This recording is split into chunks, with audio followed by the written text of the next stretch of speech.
사실은 최재천 교수님 책을 읽으면서 알면 사랑한다 그 대목을 보면서요. 좀 그런 마음이 들었어요. 내가 왜 이런 것들에 대해서 이렇게 궁금할까? 왜 이렇게 알고 싶은 걸까? 저도 굉장히 이런 강의 많이 쫓아다니는 사람 중에 한 명인데요. 생각해보면 제가 기술도, 앉으시죠. 예, 과학기술도 그렇고, 또, 인문도 그렇고, 이 융합이라는 단어에 대해서도 제가 짝사랑을 하고 있었던 건 아닐까. 그래서 알면 사랑한다가 아니라 혼자 사랑하다 보니까 뭔가 더 알고 싶고 그랬기 때문은 아닐까 하는 생각했는데요. 계속해서 강의를 듣다가 좀 자신감이 사라지고 좀 내가 할 수 있는 게 아니지 않을까 하는 생각을 했었는데 마지막에 비빔밥 얘기에 또 식사 얘기에 예 굉장히 자신감을 다시 얻게 됐습니다. 여러분들은 어떤 마음이셨는지 궁금합니다.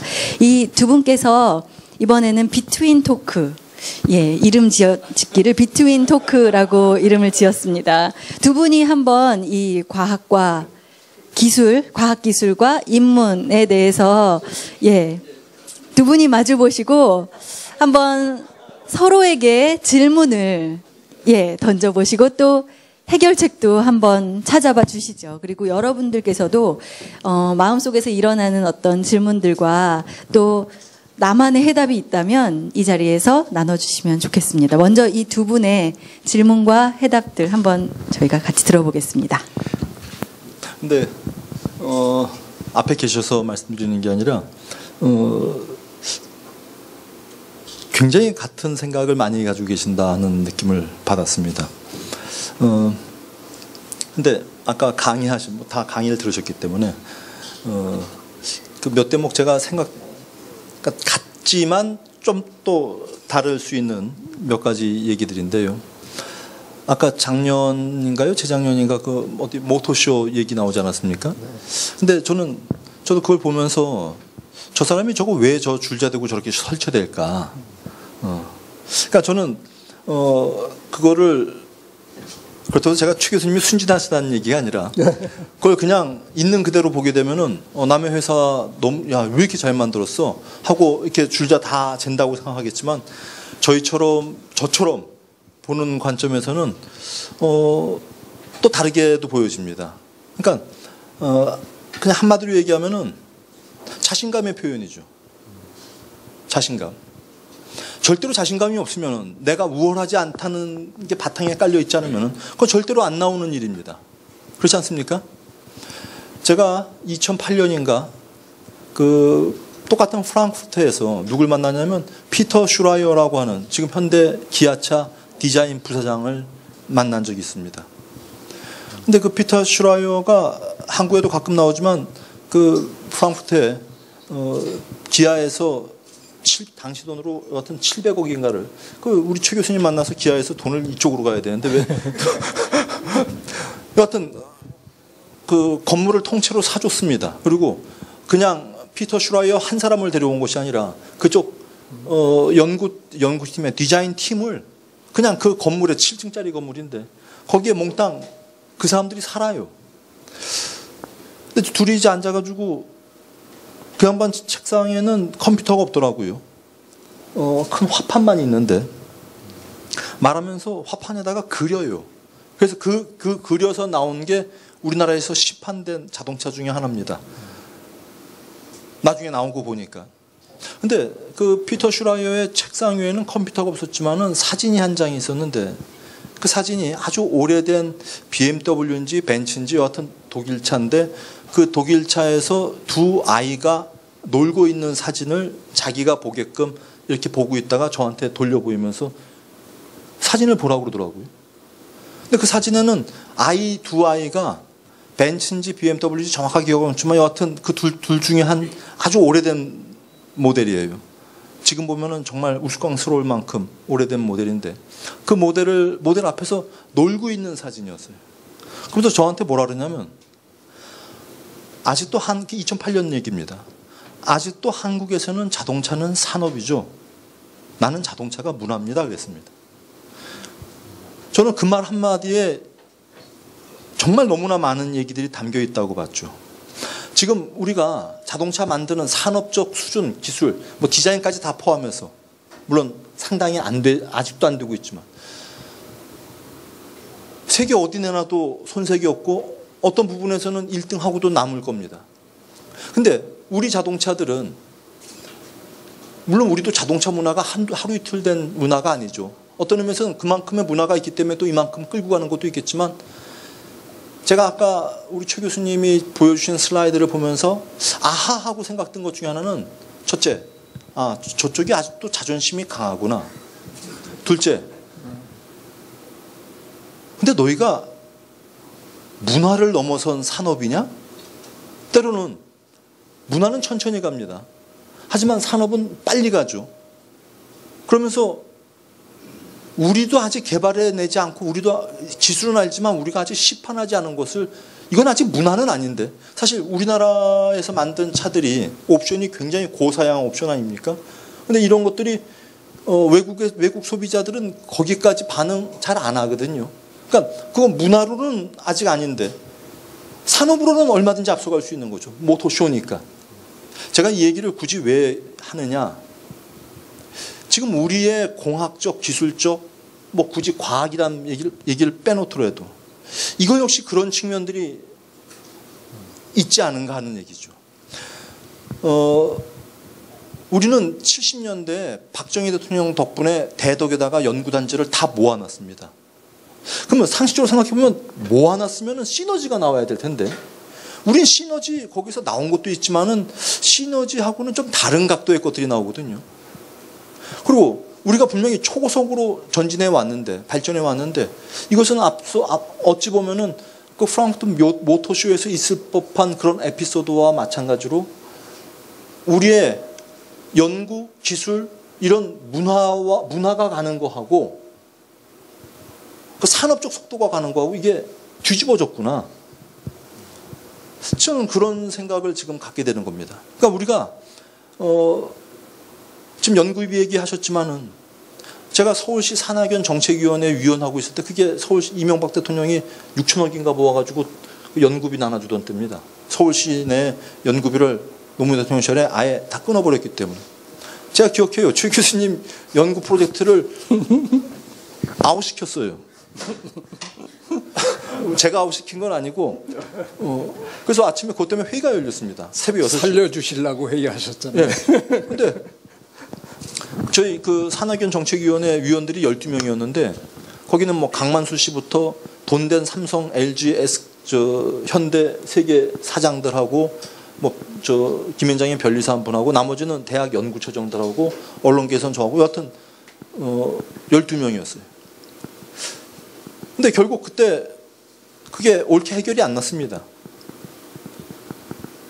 근데 제가 그걸 보면서 지금 뭐 관에서 어떤 문제에 대해서 뭐 관이 연구비를 주고 있으면은 그거는 비단 여기만이 아니라 다 마찬가지죠.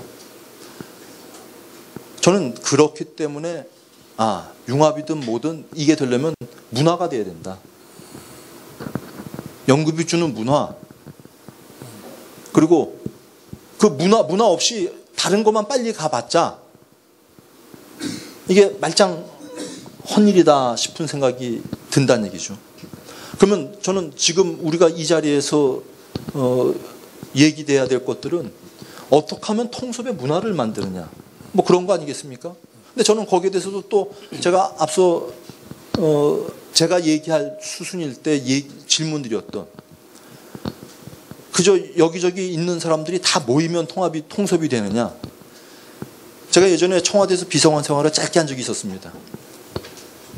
뻗득하면 모이는 게 타스크포스예요. 타스크포스. TF. 각 분야 다 오는 거예요. 그게 제일 안 돼요. 그거 해서 해결되는 일이 전혀 없습니다. 그럼 일은 언제 해결되느냐. 누구 한 사람이 딱 틀어주고 내가 목숨 걸고 가겠다. 내가 책임지겠다. 이럴 땐 해결이 나는데 각 부처별로 다 모여봐. 가령 물 문제. 물이 우리나라에서 5개 부처가 얽혀 있습니다. 물이. 다 좋을 때는 다 자기 소관이래요.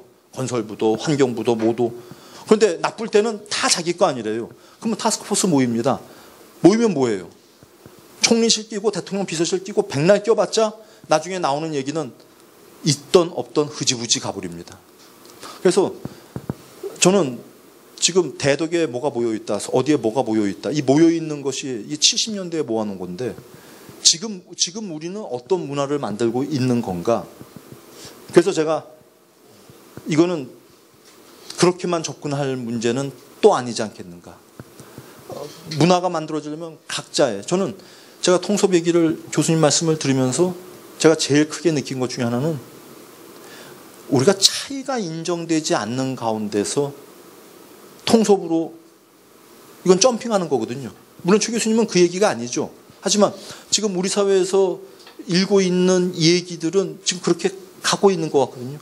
각자의 독자적이고 자주적이고 이 차이가 존중되지 않는데 차이는 일단 치워놓고 통섭으로 가라. 이게 하나의 널뛰기도 아니고. 그래서 저는 저하고 최재선 교수님이 분명히 책임이 하나씩 있다.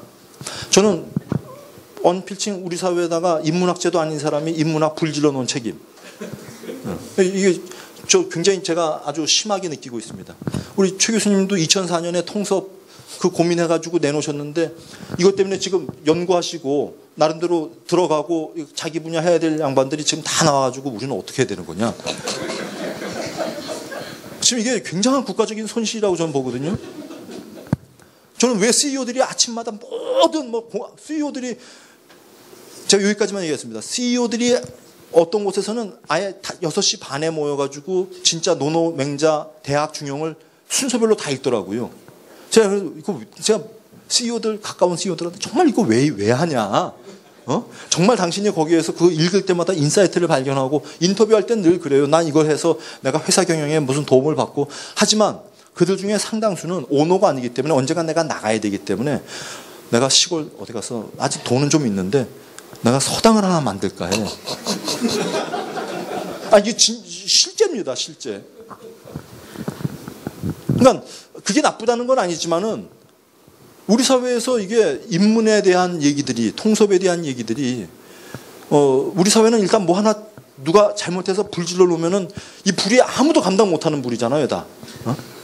이거는 아닌 것 같아요. 이거는 정말 저 교수님하고 저하고 책임지고 네. 다시 원상 복귀를 좀 시켜 놓으셔야 될 것 같은. 네. 예. 저도 그러면 보태서 말씀드릴게요. 아까 그렇지 않아도 전 선생님 강의 들으면서 제가 통섭책 번역해 놓고 공격을 받은 게 철학하시는 분들이나 몇 분들이 제가 번역을 잘못했다고 이제 공격을 하시더라고요. 왜냐하면 원래 컨실리언스라는 단어와 개념은 19세기 영국의 자연철학자 윌리엄 휴월이 만들었던 건데 그 양반이 가졌던 개념은 일종의 그 양반이 강에다가 비유를 했는데요.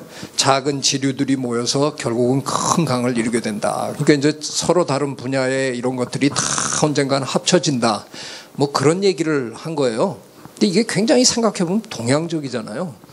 예전에 우리 선비들이 평생 이것저것 관찰하고 하시다가 이제 돌아가실 때쯤 돼서 삶은 이런 거다 뭐 이런. 윌슨 교수님은 학문간의 넘나듦이라는 걸 표현해 줄 수 있는 단어를 찾다가 컨실리언스를 찾기는 찾았는데 휴월의 그 개념은 싫었던 거예요. 그래서 그거를 단어만 가져오고 자연과학이 해줄게 라는 식으로 철저하게 환원주의적인 컨실리언스를 주장한 겁니다. 사회과학 니네들 여지껏 해봤는데 뭐 아무것도 해낸 거 없지 않느냐. 인문학 맨날 뭐 질문만 하고 뭐 해결책도 없고 자연과학이 다 환원주의적으로 분석해주면 그때 들어와. 그래서 이거 들여다보고 해. 그것밖에는 방법이 없어. 이렇게 질러대니까 인문사회학 하시는 분들이 그냥 뭐 다 벌떼같이 덤벼든 거죠. 그래서 뭐 굉장한 이 논쟁이 벌어진 건데 그 논쟁을 제가 피해가려 그런 게 아니라 저는 어쩌다 보니까 제가 윌슨 교수님 밑에서 공부를 했어도 동양놈이잖아요. 한국 사람이잖아요. 그러다 보니까 계속 어려서부터 자라온 이거를 버리지를 못하겠더라고요. 그래서 저도 모르게 저는 번역책 서문에다가 제가 주책같이 서문을 너무 길게 써가지고 그 서문에다가 책만 번역하는 게 아니라 나는 저자와 생각을 달리하고 싶다 해갖고 제가 분명히 적었거든요. 그래서 나는 진정한 의미의 인문학과 자연과학이 만나서 새로운 길을 찾아가는 호상적, 영어로 얘기하면 interactive consilience를 해야 된다. 그 배경에 있는 게 아까 정 선생님이 얘기하신 방법론을 찾아야 된다. 이제 인문학과 자연과학은 방향은 같을지 몰라도 같은 방향을 보고 있을지는 몰라도 방법론이 너무 다르기 때문에 뭔가 같이 하려면 새로운 방법론을 찾아야 된다. 이건 그냥 만나서 되는 게 아니라 엄청나게 고민해야 된다. 불가능할 가능성이 높다. 왜 인문학은 자연과학하고 방법론 접근 방법 자체가 다른 학문이잖아요. 달리 출발한 학문인데 그걸 이제 같이 일할 수 있는 방법론을 찾아라. 이건 말도 안 되는 얘기일 텐데 그래도 우리가 21세기에 뭔가 길을 찾으려면 그걸 해야 된다 하고 제가 주장을 했는데 이게 무슨 일이 벌어졌냐면 스티븐 호킹의 시간의 역사 엄청나게 많이 팔렸어요. 읽은 사람은 사실 없거든요. 그 책꽂이에 내가 꽂았다 하는 게 중요한 거죠. 통섭책이 그렇게 돼버렸어요. 통섭책을 실제로 읽은 사람은 제가 보니까 별로 없으시더라고요. 근데 윌슨 선생님이 어렵게 쓰신 내용과 달리 서문은 저는 뭐 워낙 쉽게밖에 못 쓰는 사람이라서 제 서문을 읽고 덮으신 거예요, 다들. 그래갖고 제가 얘기한 게 윌슨 선생님이 얘기한 건 줄 알고 한참 얘기하다가 보니까 나중에 윌슨 선생님이 얘기한 거라는데 보니까 제가 다른 얘기를 하거든요. 그러니까 이 사람 번역 잘못했잖아. 아닙니다. 제가 번역은 제대로 했습니다. 근데 역자로서 하지 말아야 될 얘기를 그냥 하는 바람에 혼란을 일으켰는데 혼란 일으킨 거에 대해서는 저는 사과할 생각 전혀 없습니다. 그래서 뭔가 우리가 자꾸 논쟁을 하다 보면 진정한 길을 찾아갈 거다. 정작 미국에서는 윌슨 선생님의 책이 큰 반향을 못 일으켰어요. 그게 한국서는 상당한 반향을 일으켰다는 거에 대해서 윌슨 선생님이 저한테 도대체 너는 어떻게 했길래 그러냐고. 어쩌면 제가 불필요한 짓을 한 거로부터 뭔가가 촉발된 그런 면도 저는 있을 것 같습니다.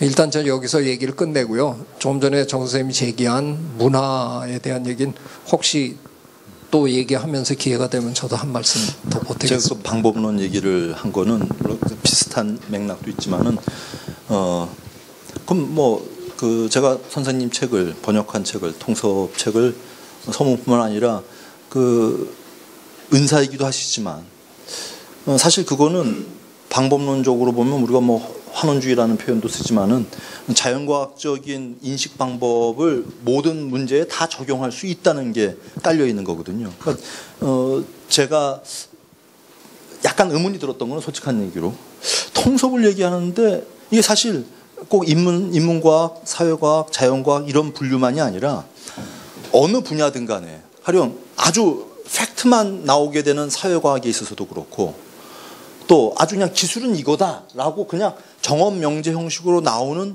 기술의 문제에 있어서도 그렇고 거기에서도 편차가 있을 수 있고 이견이 있을 수 있고 조금 더 나가면은 어떤 어프로치상의 차이 조금 고상하게 표현하면은 메소돌로지의 편차 격차 있을 수 있거든요. 그리고 학문과 학문 간의 융합 내지는 통합보다도 제가 경험적으로 보면 학교에서 교수들이 싸울 때 보면은 그나마 수준 있는 교수들이 싸울 때 보면은 방법론 논쟁하지 다른 논쟁 그거보다 더 많은 다른 싸움 하시는 분들도 여러분들이지만 많은 것 같은데 그래서 제가 의문이 든 거는 아니 이 통섭책인데 통섭을 얘기하시는데 실질적으로 현실로 들어가면은 아니 한 발자국만 들어가면은 그 안에서 학문 분과 간의 교섭과 통합의 문제가 아니라 방법론의 문제는 일단 여기에서는 하나 아니냐.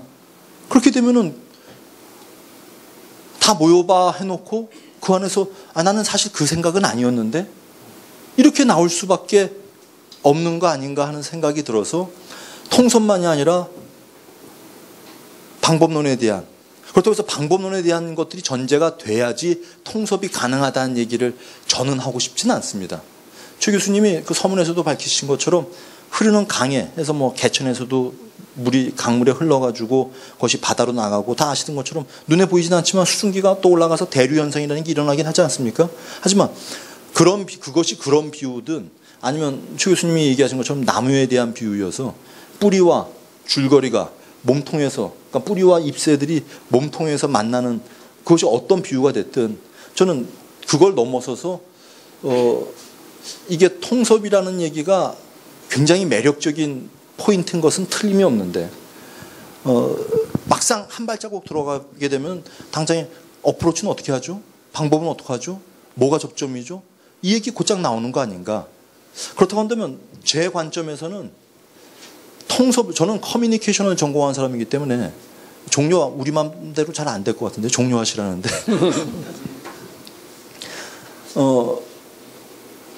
갑자기 까먹었어요. 종료하니까. 그러니까 이런 게 참 문제입니다. 그러니까 저는 오늘 굉장히 아기자기하게 이 프로그램을 짜셨는데 사실 이게 얘기를 할라 치면은 정말 한번 우통 벗고 얘기를 할라 치면은 간단한 문제가 정말 아니거든요. 저는 첫 번째가 통섭 분명히 필요한 과정인데 저는 제가 생각한 첫 번째는 물음에 대한 절실성이 저는 먼저라고 보는 거죠. 그리고 그 절실성들이 있는 사람들이 모여야지 치고받으면서도 뭐 통섭이든 뭐든 해나가지. 이 정부나 이런 데서 타스크포스를 결성했을 때 이게 안 되는 결정적인 이유는요. 외람되지만 공무원은 절대로 절실하지 않거든요. 절대로 절실하지 않죠. 대학 교수도 그닥 절실하지 않습니다. 그래서 저는 절실한 업에서 그나마 사업하는 사람들은 절실하죠. 망하고 죽을 수도 있으니까. 그러니까 그 절실성을 획득해내는 것이 저는 다른 무엇보다도 중요하고 그 절실함을 획득해내는 과정들은 그걸 우리가 인문이라고 자꾸 뭔가 포장해서 가져가려고 하는데 제가 아까 황우석 박사 얘기를 그분에 동의하든 동의하지 않든 얘기를 한 거는 이 양반이 어떤 그 뭔가 생명체에 대해서 그 양반이 수의과 대학 가신 거 아닙니까? 근데 그 당시에 수의과 대학이라는 게 어떤 수준인가 하는 거는 우리가 길게 얘기할 필요도 없는 거고 하지만 지금은 다 뒤집어지지 않았습니까? 나는 그 한 사람이 속골 매기면서 뭐 그때 대학을 어디 가겠다 이런 생각도 했던 것도 아닌데 그 어린 시절에 가졌던 자기의 경험들이 저는 그게 말 그대로 인문이거든요.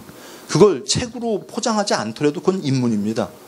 근데 지금 자꾸 인문이라는 것을 제가 볼 때는 너무 엉뚱한 데서 찾아오려고 하니까 이게 혼선이 인다 이거죠.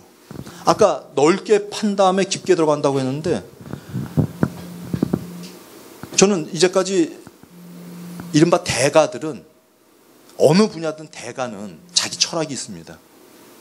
대가는. 말 한마디로 나오든 뭐로 나오든 자기 철학이 있거든요. 저는 그게 인문이라고 보는 거죠. 그래서 자꾸 인문과 공학을 마치 견우직녀가 만나는 것처럼 이렇게들 왜 정부에서 자꾸 그렇게들 얘기를 하니까. 그리고 최근에 인문과 융합, 인문과 기술의 융합, 인문의 과학의 융합 뭐 이런 포럼 열고 저도 몇 번 나가봤지만 절대로 다시는 안 나가는 이유가 그 꾼들이 생기더라고요. 그 제가 정말 외람되냐면 꾼이 뭐냐. 해외에 나와 있는 매거진, 제가 그래서 표현하기를 저건 매거진 이터다. 해외에 나와 있는 연구 사례들 쫙 모아요. 뭐 일본에서 나온 거든 미국에서 나온 거든 유럽에서 나온 거든 연구 사례들 딱 모아가지고 야 요거는 그러니까 그럴듯해 보이는 것들이 있거든요. 어떤 것들은 이런 게 인문과 공학이 마주친 거야. 그건 쇼죠. 그걸 모아가지고 책을 내고 그거를 필독서로 돌려 읽고 백날 해보십시오. 절대로 안 나옵니다. 그래서 저는 자기 분야에서 탑이 모여야 됩니다. 아주 도도한 탑들, 누구 말 절대로 안 듣는 완전히 깡통들이 자기 그거밖에 안 보이는 그런 사람들이 모여서 밤을 한번 새봐야 돼요. 그래야 뭔가 정말 퍼스트 무버에 가까운 그 뭐가가 나오지. 이거 그냥 올망졸망하게 모여가지고는 얘기가 안 되고 특히 매거진 이터 해가지고 이 외국 사례들 훑고 나가는 거. 그래서 그래서 뭐 하자는 겁니까? 그래서 저는 이 융합이라고 하는 것에 대해서 이남수 소장님 계시지만 좀 어프로치를 정말 좀 달리하자. 그리고 차이의 가치를 다시 한번 확인해 보자. 그리고 진짜 독자적인 속된 말로 꼴통들이 나와서 한번 뭐 집담회를 하든 뭘 하든 각 연구소에서 진짜 내놓은 사람들 있지 않습니까? 아니 연구소에서 내놓은 사람들, 연구소에 분명히 그런 분들 계세요. 연구소에서 내놨다고 생각하는 사람들이 나와야 됩니다. 연구소에서 늘 쭉 이대로 가면 연구소장 할 사람들은 죄송하지만 여기 계신 분들은 해당 사항이 없어요. 제가 지금 정 선생님 하신 말씀에 하나만 그냥 보탤게요. 예를 들면 우리가 한때 7차 교육과정이라는 걸 해봤잖아요. 참 말도 안 되는 짓이었잖아요. 아직 뭐 배운 게 없는 애들을 막 섞어가지고 그야말로 비빔밥부터 먹이려 그러면 그건 안 되죠. 통섭은 제가 가지하는 길을 쓰신 로버트 프로스트의 다른 시 담을 고치며라는 데서 문구를 하나 빼온 게 있는데요. 그게 좋은 담이 좋은 이웃을 만든다라는 문구입니다. 지금 정 선생님 하신 말씀대로 담을 아예 다 허물고 그냥 하나로 버무리자, 이게 통섭이 절대로 아닙니다. 그건 통섭이 안 됩니다.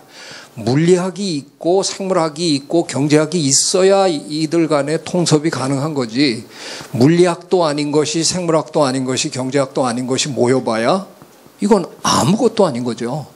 그러니까 고등학교에서는 적어도 확실하게 배워야 될 거를 배우고 대학에서 또는 대학원에서 넘나들 수 있는 이런 교육을 우리가 시켜야 되는데, 지금 교육이 정말, 제가 그래서 아까 이제 다 하지 못한 얘기를 그냥 간단하게 드리면, 저는 정 선생님이 이제 문화 얘기하셨는데 그렇다면 우리에게 희망이 있다는 생각이 갑자기 들었습니다.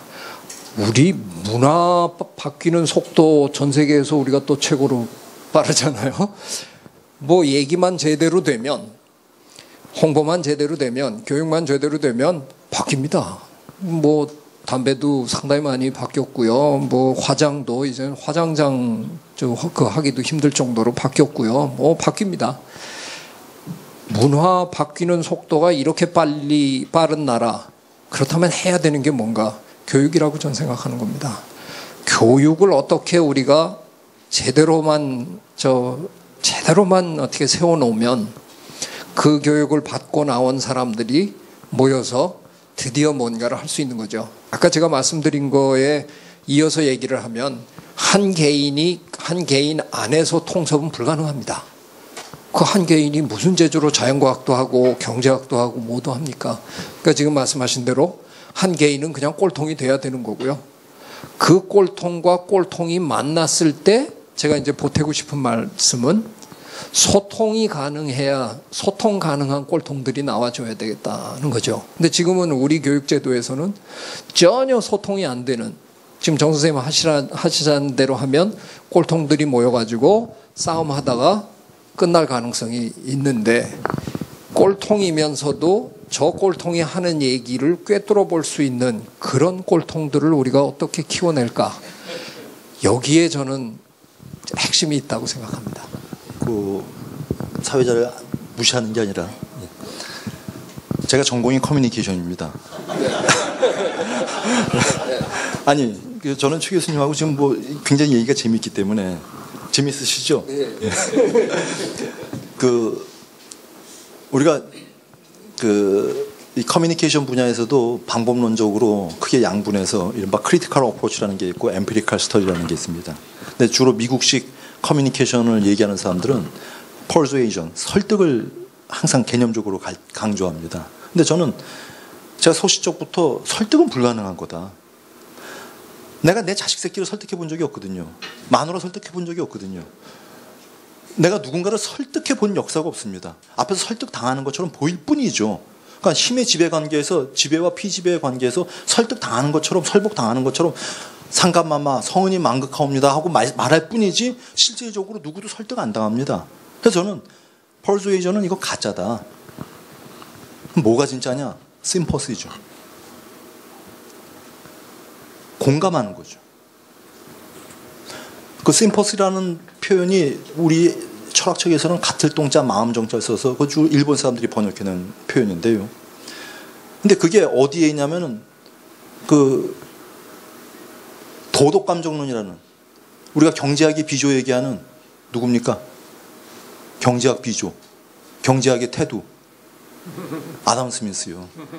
대단하시네요. 아담 스미스가 국부론 쓰기 17년 전에 쓴 책이 도덕감정론이라는 책이거든요. 근데 그 책에 600여 페이지가 되는 그 책의 가장 키워드, 정말 핵심 표현이 뭐냐? 심퍼스입니다. 근데 왜 그게 심퍼스가 거기서 나와? 결론부터 얘기하면 공감이 시장이기 때문이죠. 공감이 시장이기 때문에. 사람들이 시장에서 가격을 형성하고 시장에서 물건이 팔리고 시장에서 사람들이 용인되고 공감 없이는 불가능하다는 거죠. 저는 마찬가지로 우리가 지금 꼴통이라는 표현을 적나라하게 썼지만은 꼴통과 꼴통이 절대로 설득 안 당합니다. 하지만 고수와 고수가 만나면은 어느 순간 말은 표현하지 않아도 인정되는 부분이 있거든요. 저는 그게 최고의 커뮤니케이션이라고 보는 거죠. 그래서 저는 우리 최 교수님 그 통섭책을 보면은 나는 설명한다, 고로 존재한다 이렇게 써놓으셨는데, 저 같으면은 나는 커뮤니케이션 한다, 고로 존재한다 이렇게 아마 그 얘기를 쓰신 것 같은데 왜 설명을 저렇게 하셨을까 약간 의아했습니다. 근데 대학교의 교시니까요. 이건 제가 외람된 얘기이기도 하지만은 제 진심이기도 한데, 최 교수님이 서울대에서 이대로 옮기실 게 아니라 그냥 제야로 나오셨어야 되는 게 아닙니까? 저처럼. 왜? 그러시면은 지금 500억 규모가 아니라 1000억 규모의 연구센터를 움직이실 수도 있겠다. 이건 제 진심입니다. 대학의 커리큘럼상 아무리 우수한 인재일지라도 저는 대학이 사람들을 다 키워내기는 어려울 거라고 봅니다. 그리고 전 그럼에도 불구하고 한 가지 희망하는 거는, 지금 우리가 여기서 인문과 기술의 융합, 인문과 공학의 융합 뭐 이런 얘기들을 하고 있지만은 이게 사실 요 언저리만 딱 나가면 아무 일도 아니에요. 우리만 고민하고 앉아 있는 거지. 난 솔직히 이거 왜 앉아서 고민하고 있나 이게 의문인 거죠. 여기 지금 다 모두 저도 양복 입고 왔지만 저도 사실 이렇게 안 입고 오려고 그랬는데, 여기 앉아 계신 분들이 평상시 저처럼 이러고 다니시잖아요. 저는 이게 위장복이고, 저는 여러분들이, 미안한 얘기지만 여러분들은 시대의 인물이시죠. 시대. 그러니까 제가 볼 땐 여러분들 시대에는 전혀 안 이루어질 얘기를 지금 우리는 하고 있는 겁니다. 하지만 지금 여러분들이 여러분의 연구원으로 돌아가서 지금 석박사 과정을, 저는 대한민국이든 어디든 특히 대한민국에서 석박사 과정을 거치는 거는 인간이 아니라고 생각하거든요. 왜? 별의별 일들을 다 감내하고 다녀야 되는 거니까. 하지만 그럼에도 불구하고 버텨내고 살아남는 친구들이 있죠. 그리고 저는 이제 10년 아니라 5년만 지나도 인문과 기술의 융합 있다는 얘기하는 것에 대해서 저는 이미 지금 있는 아이들은 어떤 의미에서는 스티브 잡스를 다 넘어서고도 남을 만한 친구들이라고 보거든요. 다만 이거를 교육에서 고민하시는 것은 너무나 당연하다고 생각하는데, 제가 예전에 스티브 잡스는 말할 것도 없고 부의 미래라고 하는 책을 엘빈 토플러가 썼었어요. 몇 해 전에. 근데 거기에 다른 것보다도 한 가지 재미난 그 다이어그램, 도표가 있었는데, 미국 기업이 나아가는, 변화하는 속도를 100이라고 잡았을 때 미국 사회의 제도적인 측면들이 변화하는 것들을 쭉 일별을 해놨습니다. 법이 제일 늦게 변하고요. 대학이 10%를 넘기지 못했습니다. 굉장히 하위권이에요. 그러면서 엘빈 토플러가 거기다가 뭐라고 썼냐면은, 미국 대학 얘기입니다. 현실을 쫓아가지 못하고 있는 이 미국 대학을 전 세계에서 벤치마킹 하겠다고 난리다라고 썼어요. 그러니까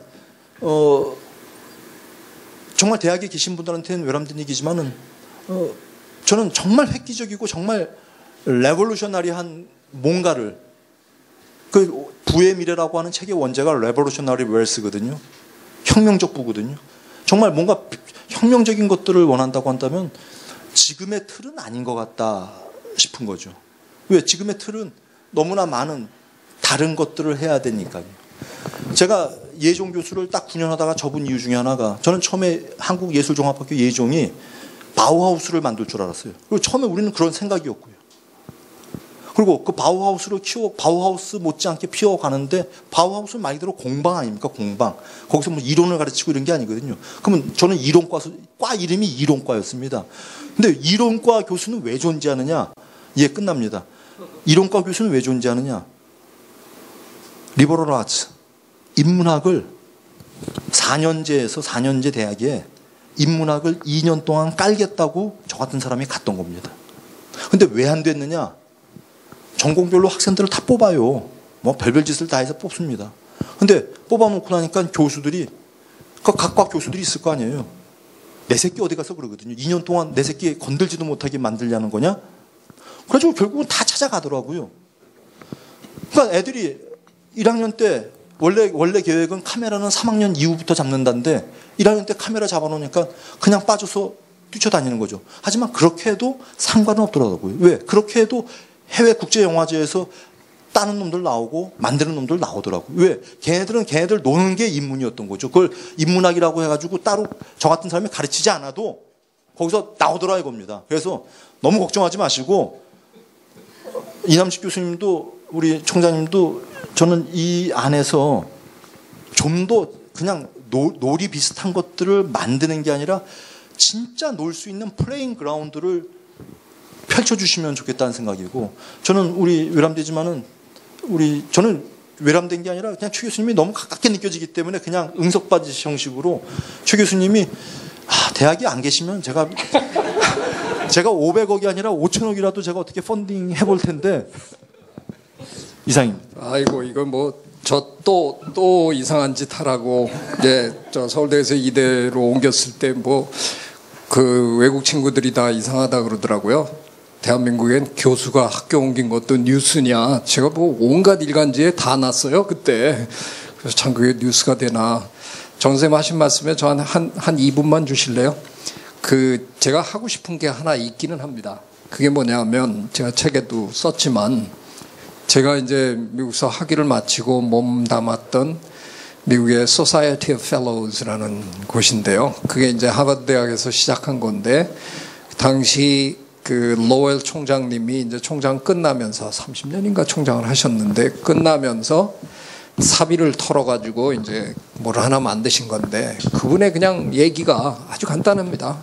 평생 한 학문에서 일가를 이룬 사람들을 한 자리에다가 모아만 놔도 이 사람들이 얘기하는 데서 불꽃이 튀어가지고 뭔가 새로운 게 나온다. 그래서 그냥 그분들을 한 자리에다가 모시려고 이제 투자를 하신 거예요. 근데 뭐 그 당시에도 1930년대인데 바쁜 분은 바쁜가 봐요. 안 오시죠. 그래서 100년 묵은 포도주를 구해가지고 100년 묵은 포도주 한 잔씩 드리겠습니다. 그랬더니 이분들이 다 그거 한 잔 마시기 위해서 오더라는 겁니다.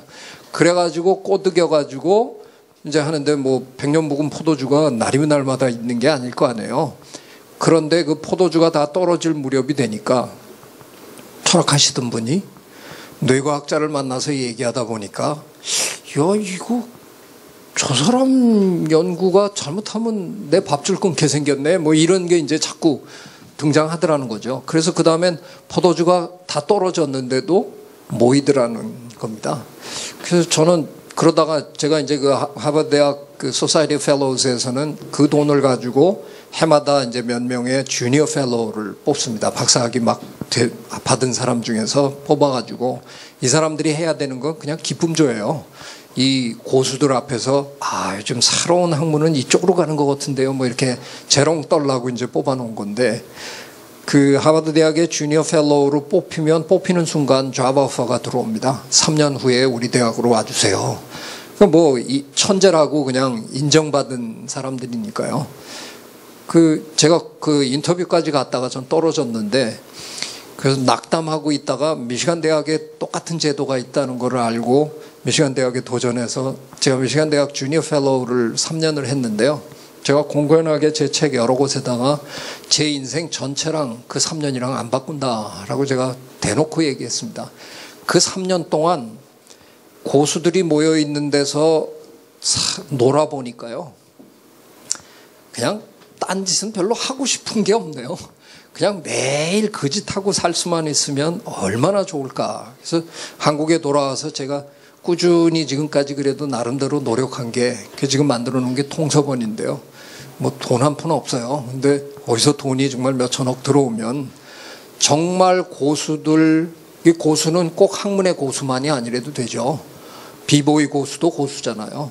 고수들 한 자리에다 모아놓고 그냥 매주 그냥 노는 짓만 그냥 죽을 때까지 할 수 있으면. 아니, 그 나와서 하시자니까.